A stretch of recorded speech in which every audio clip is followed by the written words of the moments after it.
नजर आ रहा है। बताया जा रहा है कि ये घटना तब हुई जब एएसआई सिविल ड्रेस में पहुंचे और ठेले वालों को वहां से हटने को कहा। इसी बात को लेकर ठेले वाले के साथ इंस्पेक्टर की कहासुनी हो गई और ताव में आकर इंस्पेक्टर ने पहले तो ठेले वाले को गाली दी, फिर बाद में पूरे रौब और घमंड के साथ उसे थप्पड़ जड़ दिए।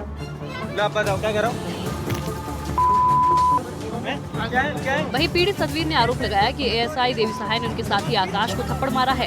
यही नहीं, एएसआई पर ठेले वाले के गल्ले से 5,000 रुपए निकालने का भी आरोप है। उधर घटनाक्रम के दौरान मौके पर मौजूद किसी व्यक्ति ने चुपके से वीडियो बनाकर सोशल मीडिया पर पोस्ट कर दिया। वीडियो सामने आने के बाद अन्य ठेले वाले भी आक्रोशित हो गए और सभी एकत्रित होकर पहुंचकर विरोध जताने लगे। साथ ही आरोपी एएसआई के खिलाफ सख्त कार्रवाई की मांग की। देखिए, खुली जेल से सजायाफ्ता का आरोपी फरार होने से अधिकारियों में हड़कंप मच गया है। वहीं कैदी की चुनौती से खुली जेल सिस्टम पर सवाल खड़े हो रहे हैं। दिखाते हैं। अजमेर खुली जेल से कैदी फरार, अधिकारियों में हड़कंप। कैदी के अब नहीं लौटने के संदेश से पुलिस परेशान है। दरअसल अजमेर सेंट्रल जेल के अधीन आने वाली खुली जेल से हत्या मामले में सजा याफ्ता कैदी फरार हो गया। घटना की सूचना पर जेल प्रशासन की नींद उड़ गई है। जेल प्रशासन ने सिविल लाइन थाने में एफआईआर दर्ज कराई है। वहीं घटना से जेल की सुरक्षा इंतजाम पर सवाल उठ रहे हैं। जानकारी के अनुसार ब्यावर निवासी कैदी आजीवन कारावास की सजा काट रहा था। कैदी को साल 2025 में हनुमानगढ़ जेल से अजमेर की खुली जेल में ट्रांसफर किया गया था। बुधवार को नियमित हाजिरी के दौरान कैदी गैर हाजिर मिला। कैद के जेल से गैर हाजिर की सूचना पर जेल प्रभारी हैरान परेशान हो गया। जेल प्रशासन ने कैदी के मोबाइल पर संपर्क किया तो कैदी ने खुलेआम जेल नहीं लौटने का ऐलान कर दिया। कैदी का ऐलान न केवल जेल प्रशासन के लिए चुनौती है, बल्कि सुरक्षा इंतजाम की गंभीर खामी भी उजागर करता है। उधर कैदी की तलाश में पुलिस ने ब्यावर सहित आसपास के इलाके में सर्च ऑपरेशन शुरू किया है। इस घटना के बाद से ही जेल सिस्टम पर सवाल खड़े हो रहे हैं। जोधपुर के कुड़ी भक्तासनी क्षेत्र में दो पक्षों के बीच हुई मारपीट का वीडियो जो है वो वायरल हो रहा है। घटना 3 दिन पुरानी बताई जा रही है, जिसमें एक पक्ष के करीब दर्जन भर लोगों ने दूसरे पक्ष पर लाठी सरियों से हमला कर दिया। लेकिन आखिर क्यों किया, आइए जरा समझते हैं।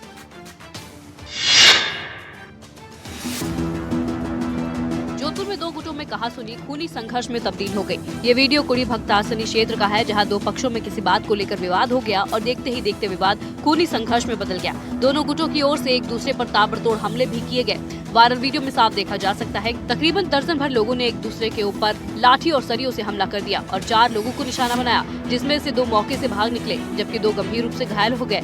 हमलावर यही नहीं रुके बल्कि मौके पर मौजूद वाहनों में भी जमकर तोड़फोड़ की, यहाँ तक कि गाड़ी के शीशे भी फोड़ दिए और बाद में गाड़ी को पलट दिया।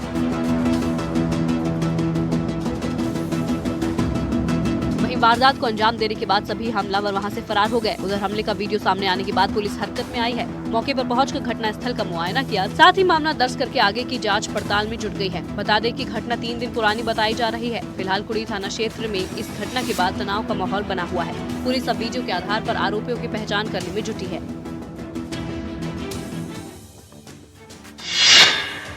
बीकानेर के खाजूवाला में तंत्र मंत्र के चक्कर में दोस्तों एक युवक की जान चली गई। युवक की मौत से बिखरे परिजनों ने अस्पताल में जमकर हंगामा किया। अस्पताल परिसर में माहौल बिल्कुल तनाव देखा गया है।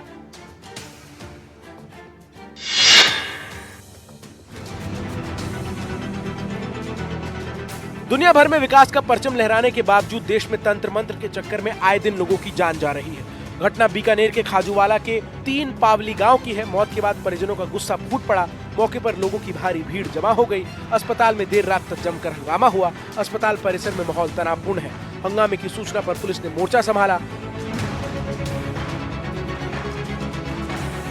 अस्पताल परिसर में लोगों और पुलिस की भारी भीड़ जुट गई। पुलिस ने मौके पर जांच पड़ताल की। इस दौरान परिजन पुलिस से बहस करते दिखे। पुलिस ने शव को मोर्चरी में रखवाया है। परिजन का आरोप है कि कथित तांत्रिक ने इलाज का भरोसा देकर रकम ऐंठ लिया। तांत्रिक ने परिजनों को डॉक्टर के पास नहीं जाने की शर्त रखी, पर इस दौरान युवक की तबीयत बिगड़ गई। युवक की सेहत बिगड़ता देख पिता आनंद पानन में अस्पताल में भर्ती करवाया, पर तब तक काफी देर हो चुकी थी। डॉक्टरों ने युवक को मृत घोषित कर दिया।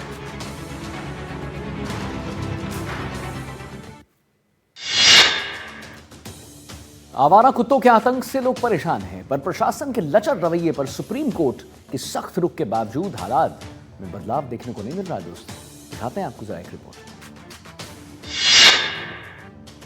आवारा कुत्तों के आतंक से लोग परेशान हैं, पर प्रशासन के लचर रवैये पर सुप्रीम कोर्ट के सख्त रुख के बावजूद हालात में बदलाव देखने को नहीं मिल रहा है।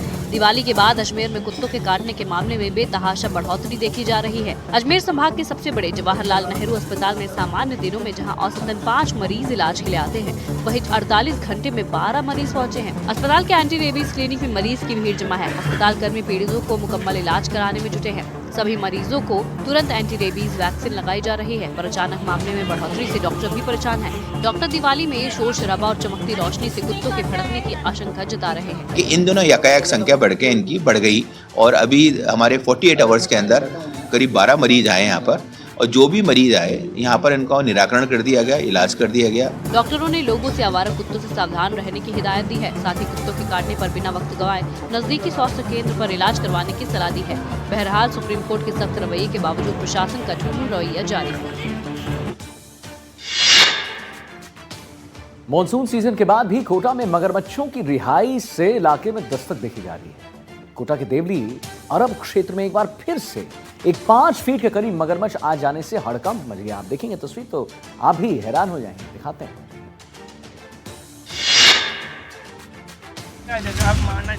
वीडियो रेडी है? हाँ रेडी है सर। मॉनसून सीजन के बाद भी कोटा में मगरमच्छों की रिहायशी इलाके में दस्तक देखी जा रही है। कोटा के देवली अरब क्षेत्र में एक बार फिर से एक 5 फीट के करीब मगरमच्छ आ जाने से हड़कंप मच गया और इस इलाके में रहने वाले युवा ही मगरमच्छ का रेस्क्यू करने में जुट गए। इस दौरान मगरमच्छ पर डंडों से हमला भी कर दिया और मुंह पर टेप लगाकर मगरमच्छ को काबू करने की कोशिश की गई। फिर फोटो सेशन किया गया। बाद में मगरमच्छ को बाइक पर बैठा कर ले गया और नदी नाले में छोड़ दिया।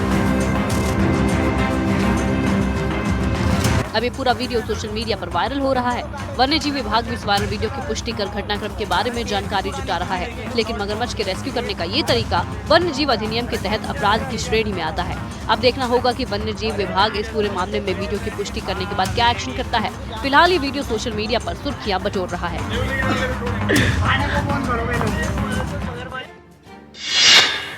वहीं अलवर के नए डोली गांव में एक मगरमच्छ के दिखने से हड़कंप मच गया। सूचना मिलने पर टहला रेंजर की टीम मौके पर पहुंची और मगरमच्छ का सुरक्षित रेस्क्यू किया गया। दिखा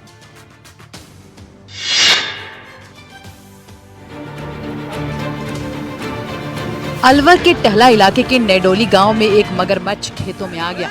अचानक खेत में मगरमच्छ को देखकर ग्रामीणों में अफरा तफरी मच गई। पास के खेतों में मौजूद कुत्ते भी वहां पहुंच गए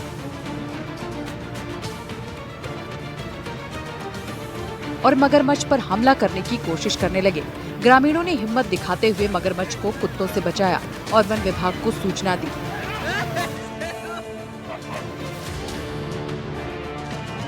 टहला रेंजर की टीम मौके पर पहुंची और ग्रामीणों की मदद से मगरमच्छ को सुरक्षित रेस्क्यू कर लिया गया। बाद में उसे वापस जंगल में छोड़ दिया गया।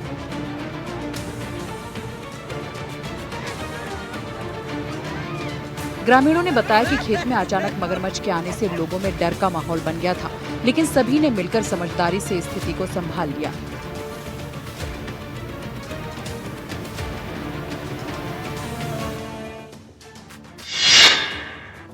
राजस्थान के कोटा में एक अजगर सांप गार्ड के रूप में मिल गया। सही सुना आप, 9 फीट इस अजगर को देखकर लोगों के होश उड़ गए।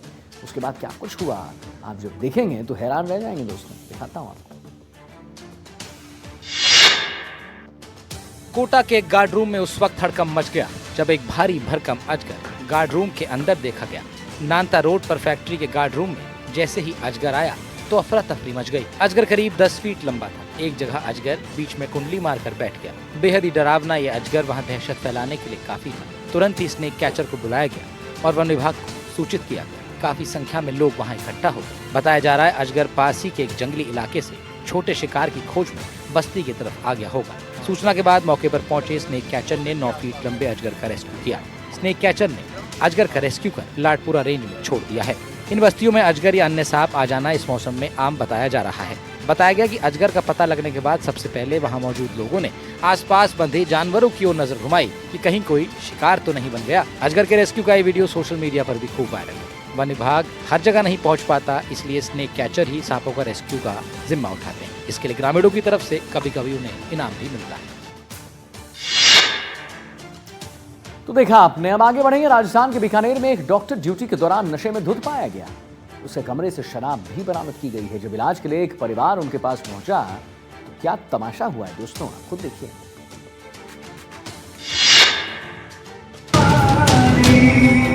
बीकानेर के बज्जू उप जिला अस्पताल परिसर में डॉक्टर शैलेंद्र सिंह का घर शराब से महक रहा है। टेबल के नीचे शराब की बोतलें हैं। टेबल के ऊपर चखना के तौर पर नमकीन का पैकेट रखा है।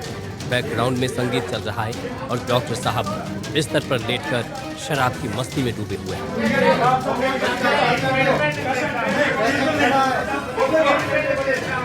जब इलाज कराने के लिए एक परिवार उनके कमरे में दाखिल हुआ तो डॉक्टर साहब बिस्तर से गुस्से में उठे और कुछ डायलॉग मारा और फिर बिस्तर पर लुढ़क गए। यानी उन्होंने इतने पैग मार लिए थे कि उनके जिस्म में बैठने की भी ताकत नहीं थी। ड्यूटी पर तैनात इस डॉक्टर ने जमकर शराब पी और लोगों को ये भी धमकी दे डाली कि किसी मंत्री या संतरी को बुला लो, वो किसी से नहीं डरते हैं। मामला सामने आने के बाद चिकित्सा विभाग ने जांच के आदेश दे दिए हैं।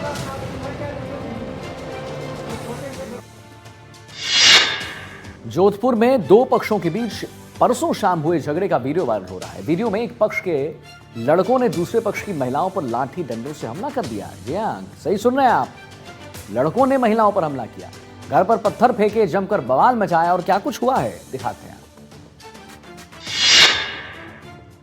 तस्वीरों में पहले सब शांत नजर आता है, फिर अचानक सफेद कमीज पहने एक युवक हड़बड़ी में स्कूटी खड़ी कर अंदर की ओर भागता है। आसपास खड़े लोगों में हलचल तेज हो जाती है और फिर हाथ में लाठी लेकर एक घर की ओर दौड़ता युवक नजर आता है। वहां मौजूद लोग उसे रोकते हैं और इस बीच एक और व्यक्ति लाठी लेकर दौड़ता है। मामला जोधपुर का है, जहां की हरिजन बस्ती में दो पक्षों के बीच का विवाद मारपीट में तब्दील हो गया। जोधपुर में दो पक्षों के बीच परसों शाम हुए झगड़े में एक पक्ष के लड़के ने दूसरे पक्ष की महिलाओं पर डंडों से हमला कर दिया। घर पर पत्थर फेंके गए। महिला की घर के बाहर खड़ी स्कूटी में भी तोड़फोड़ की गई। महिलाओं ने घर के अंदर जाकर अपनी जान बचाई। शांति नगर हरिजन बस्ती मसूरिया 6 नंबर गली का ये मामला है। पूरा घटनाक्रम कैमरे में कैद हो गया है। देवनगर थाना में दोनों पक्षों द्वारा रिपोर्ट लिखवा दी गई है। पुलिस ने भी दोनों पक्षों के दो लोगों को डिटेन कर लिया है। अब पूरे मामले की जांच पड़ताल कर पुलिस आगे की कार्रवाई कर रही है। गनीमत रही कि इस मारपीट में किसी को भी ज्यादा चोटें नहीं आई हैं। जैसलमेर के बाबा रामदेव की समाधि पर मेले का आयोजन किया गया है, पर भक्तों की भारी भीड़ देख प्रशासन के हाथ पैर फूल गए। अब आपके मन में एक सवाल आएगा, आखिर कैसा क्यों? आप खुद देखिए, आप समझ जाएंगे।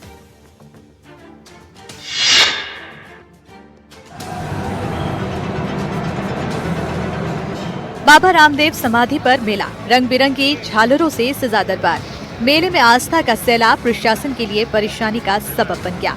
कार्तिक महीने में बाबा रामदेव समाधि पर मेले का आयोजन किया गया है। मेले में लगातार दूसरे दिन हजारों भक्तों का सैलाब उमड़ पड़ा है, जो प्रशासन के लिए परेशानी खड़ी कर रहा है। समाधि स्थल का मुख्य पट खुलते ही रामसा पीर की जयकार करते हुए भक्त दर्शन के लिए टूट पड़े। सुबह से ही 1 किलोमीटर से ज्यादा श्रद्धालुओं की लंबी कतारें देखी जा रही है। भारी भीड़ को देख प्रशासन के हाथ पांव फूल गए हैं। भीड़ को संभालने के लिए हालांकि पुलिस के अतिरिक्त जवानों को तैनात किया गया है। समाधि समिति ने दोनों ओर से दर्शन के खास इंतजाम किए हैं, फिर भी भीड़ काबू में नहीं आ रही है। डीएसपी खुद इलाके की मॉनिटरिंग में जुटे हैं। मेला परिसर और पोखरण रोड पर भक्तों की भीड़ से आवागमन पूरी तरह से ठप हो गया है। श्रद्धालु घंटों कतार में खड़े रहकर बाबा के दर्शन कर रहे हैं। भक्ति का ज्वार पूरे परवान पर है। देखिए, पेट्रोल पंप पर पहले तेल लेने के चक्कर में अधिकारी को लेने के देने पड़ गए। अधिकारी ने पत्नी से बदसलूकी का आरोप लगाकर पंप कर्मचारी को थप्पड़ तो जड़ दिया, लेकिन उसके बाद क्या हुआ, आइए।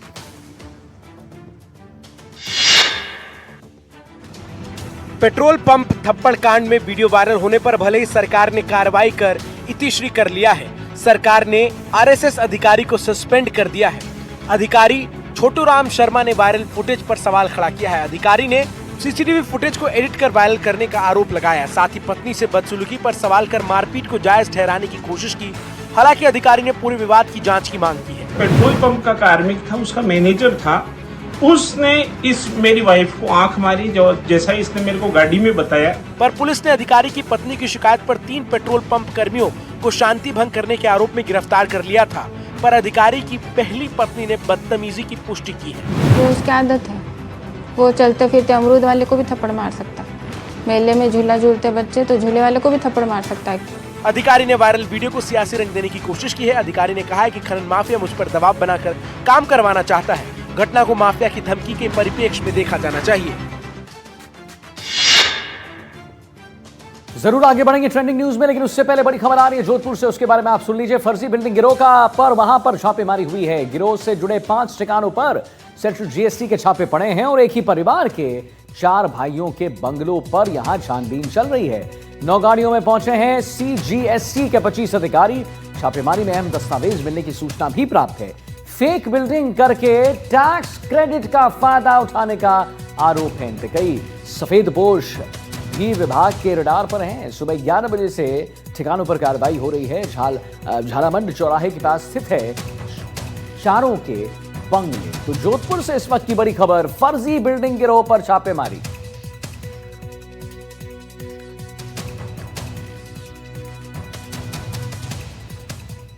आइए ट्रेंडिंग न्यूज में आगे बढ़ते हैं। गाजा में शांति है दोस्तों, वहीं दक्षिणी लेबनान में इजराइल के एक बड़े यहां पर हमले ने हर कुछ वहां पर तहस नहस कर दिया। एक बार फिर इजराइल ने बड़ा हमला बोल दिया है, जिसकी वजह से रिहायशी इलाकों में हाहाकार मचा हुआ है। तस्वीर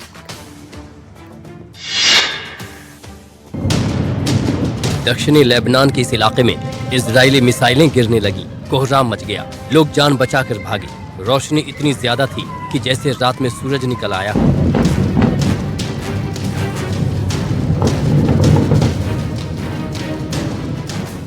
इन हमलों का दायरा बड़ा था।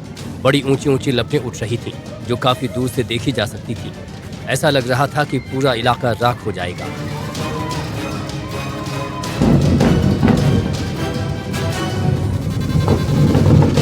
पिछले 10 दिनों में इजरायली सेना ने दक्षिणी लेबनान को कई बार निशाना बनाया है। बहुत सारे लोगों की जान गई है, सैकड़ों लोग घायल हुए हैं। कुछ दिन पहले तक इजराइल और लेबनान के बीच शांति कायम थी, लेकिन अब युद्ध विराम की शर्तों को तोड़ने का आरोप लगाकर इजरायली सेना हमलावर है।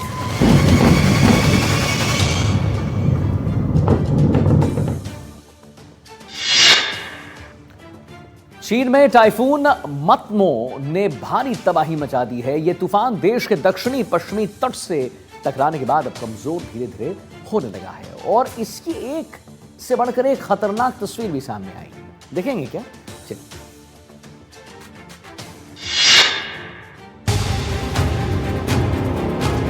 यह शख्स घर के अंदर दाखिल होता है, जहां ऐसा मंजर था जैसे नदी बह रही हो।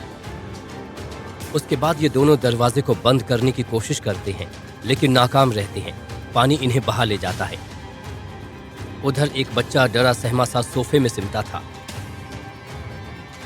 ये दोनों दोबारा दरवाजे के पास पहुंचते हैं।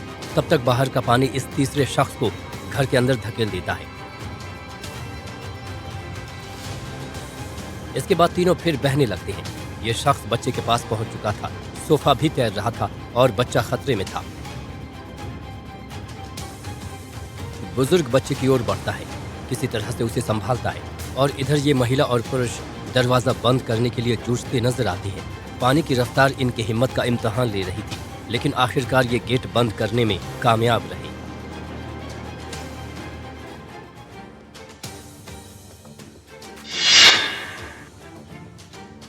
डोमिनिकन गणराज्य में तूफान के बाद बारिश ने ऐसा कोहराम मचाया कि सब कुछ बहता नजर आया। कैसा मंजर और नुकसान कितना बड़ा, देखते हैं ना 60 सेकंड में।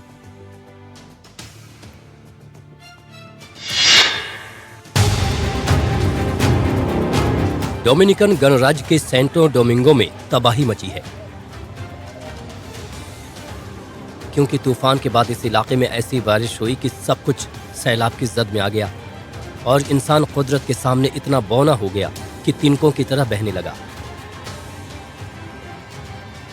बारिश के साथ जब तूफान भी मिल गया तो राजधानी सेंटो डोमिंगो और आसपास के इलाके डूब गए। विलास कोलिनस जैसे निचले इलाकों में इतनी बाढ़ आई कि सब कुछ बहने लगा। लगातार हो रही बारिश की वजह से कई इलाकों में जल जमाव भी हो गया। बारिश से बिगड़े हालात के बाद कुछ इलाकों में रेड अलर्ट जारी किया गया। सैलाब की वजह से यातायात बाधित हो गया। कई जगह बिजली के खंभे जमीन से उखड़ गए। ला गुआजिरा इलाके में तो लोग पानी में बहते दिखे। यहाँ शॉपिंग सेंटर के अंदर पानी घुस गया और पूरा इलाका पानी पानी हो गया।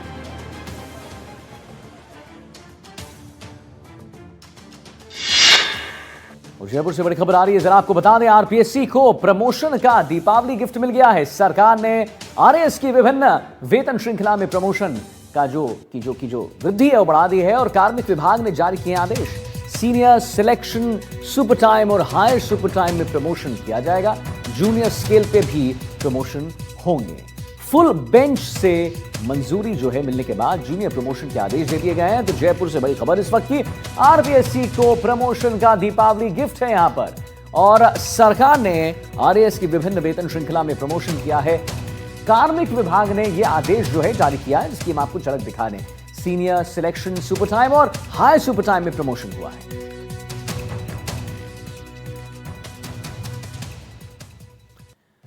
देखिए, अब बिहार की जरा बात करते हैं। प्रधानमंत्री मोदी ने बिहार के समस्तीपुर में अपना चुनावी आगाज कर दिया है। कर्पूरी ठाकुर की धरती से उन्होंने बिहार के लोगों को कई सियासी संदेश दिए हैं। प्रधानमंत्री ने गठबंधन पर हमला किया और आरजेडी के दौर को जंगल राज करार कर दिया।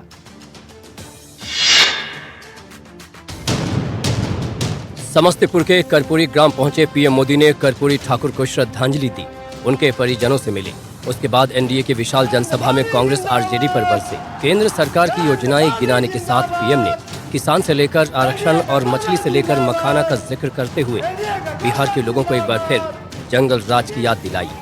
आरजेडी के शासन में यहाँ रंगदारी, हत्या, फिरौती, अपहरण एक उद्योग के रूप में फले फूले। आरजेडी के जंगल राज ने बिहार की कई पीढ़ियों को बर्बाद कर दिया। छठ महापर्व से ठीक पहले बिहार में अपने प्रचार का आगाज करते हुए पीएम ने कहा कि बिहार अब नई रफ्तार से चलेगा। बिहार में एक बार फिर सुशासन की सरकार होगी। चुनावी मौसम में पीएम ने SC/ST का आरक्षण देने का भी जिक्र किया।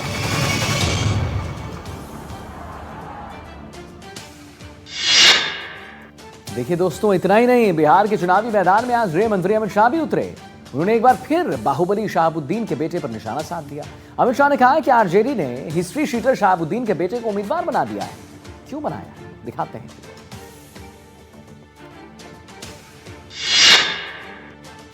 एक category history sheeter Shahabuddin 75 case, 2 कारावास, ट्रिपल मर्डर, SPS सिंगल पर हमला, चंद्रशेखर और 2 साथियों का हत्या, छोटालाल गुप्ता का हत्या, मुन्ना चौधरी का हत्या, व्यवसायियों के बेटे को तेजाब में नहलाकर गला दिया था। मगर मेरे सिवान के बहादुर जनता शहाबुद्दीन को कभी सरेंडर नहीं हुए, शहाबुद्दीन को कभी सरेंडर। मगर मैं सिवान वालों को कहने आया हूं, अब नरेंद्र मोदी और नीतीश कुमार का राज है। 100 शहाबुद्दीन आ जाए, किसी का बाल बांका नहीं हो सकता। तेजस्वी यादव के सीएम उम्मीदवार का ऐलान होते ही आरजेडी पूरे दमखम के साथ चुनाव में उतर गई है। पार्टी ने थीम सॉन्ग जारी कर दिया है। क्या कुछ संदेश है उस थीम सॉन्ग में, आइए आपको दिखाते हैं।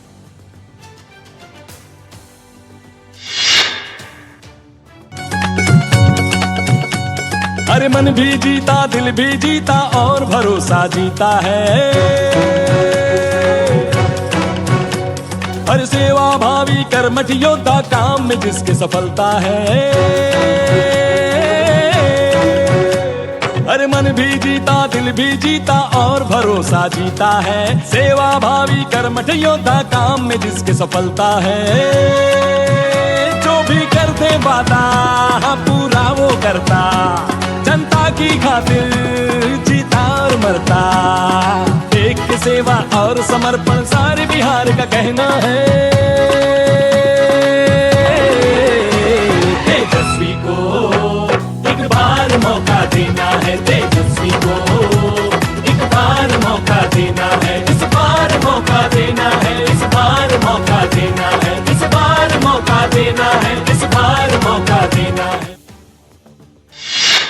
तो तेजस्वी को इस बार मौका देना है, यह है थीम सॉन्ग। लेकिन बिहार में तेजस्वी यादव को सीएम फेस बताकर महागठबंधन ने एकजुटता तो दिखा दिया, कोशिश की है, लेकिन जमीनी हकीकत कुछ और बयां करती है क्या? अंदरूनी कला अभी भी जारी है क्या? आइए ना देखते हैं एक रिपोर्ट। एक तरफ महागठबंधन के नेता सब कुछ ठीक होने का दावा कर रहे हैं, तो वहीं दूसरी ओर 11 सीटों पर गठबंधन सहयोगी एक दूसरे के खिलाफ ताल ठोकते नजर आ रहे हैं। ऐसे में गठबंधन की एकता पर सवाल उठ रहे हैं। फ्रेंडली फाइट के पहले चरण में वैशाली से कांग्रेस बनाम आरजेडी, बछवाड़ा से सीपीआई बनाम कांग्रेस, राजापाकड़ से कांग्रेस बनाम सीपीआई, बिहार शरीफ से कांग्रेस बनाम सीपीआई, गौरा बैराम से आरजेडी बनाम वीआईपी, और वहीं अगर दूसरे चरण की बात की जाए तो चैनपुर से वीआईपी बनाम आरजेडी, कहलगांव से कांग्रेस बनाम आरजेडी, सुल्तानगंज से आरजेडी बनाम कांग्रेस, सिकंदरा से आरजेडी बनाम कांग्रेस, नरकटियागंज से आरजेडी बनाम कांग्रेस, करगहर से सीपीआई बनाम कांग्रेस। यानी अब पहले चरण की 5 और दूसरे चरण की 6 सीटों पर दोस्ताना लड़ाई तय है। सवाल है कि इस फ्रेंडली फाइट का फायदा कोई तीसरा उम्मीदवार न उठा ले जाए, और महागठबंधन के नेताओं के पास शायद इसका जवाब नहीं है।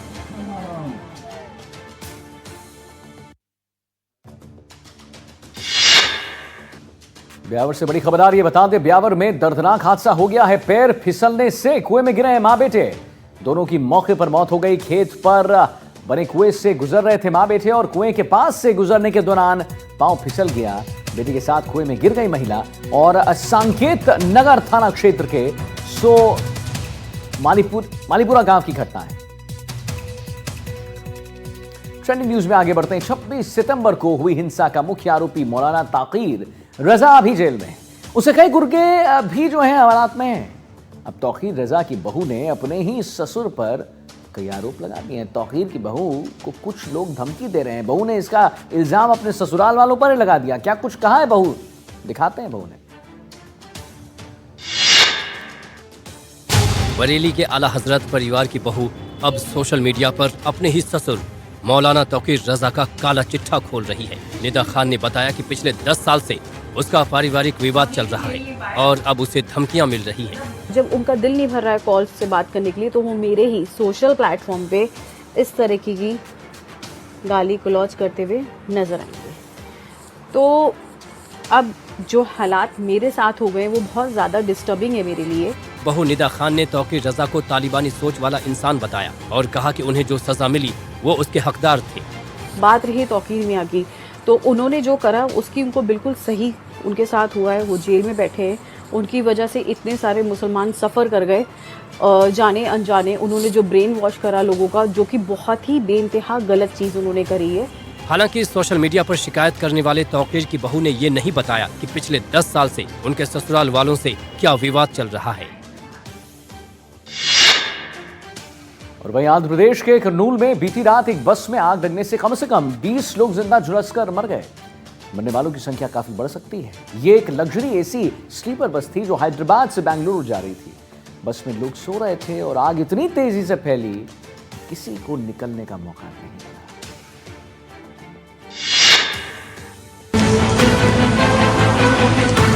आंध्र प्रदेश के कुर्नूल में धू धू कर जलती ये प्राइवेट एसी स्लीपर बस 25 लोगों के लिए जीते जी मौत का पिंजरा बन गई। रात करीब 2:30 बजे सड़क पर दौड़ती बस ने अचानक आग पकड़ ली, वो भी तब जब बाहर बारिश हो रही थी। सोते हुए यात्रियों को कुछ समझ आता उससे पहले ही वो आग में बुरी तरह घिर गए। आग से इलेक्ट्रिक सर्किट फेल होने से बस का मुख्य दरवाजा जाम हो गया था। कुछ ही लोग बस की इमरजेंसी एग्जिट से बाहर निकल पाए। घायलों को करीब के अस्पताल में भर्ती कराया गया है। परिवहन विभाग के अधिकारियों ने शुरुआती रिपोर्ट्स के मुताबिक बताया कि बस काफी रफ्तार में थी, तभी वो एक 2 व्हीलर से जा टकराई।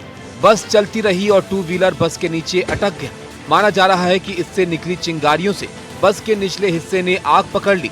सुबह होते होते बस का हाल ऐसा दिखा। बस में ऐसा कुछ नहीं दिखा जो जलने से बच पाया हो। Report NDTV India. बड़ी खबर आ रही भीलवाड़ा से। भीलवाड़ा पुलिस की बजरी माफियाओं पर बड़ी कार्रवाई हुई है। देखिए, पुलिस ने बनास नदी में दबिश दी है। बजरी के 8 ट्रैक्टर जब्त किए हैं और काना गैंग के नारायण जाट को गिरफ्तार भी कर लिया है।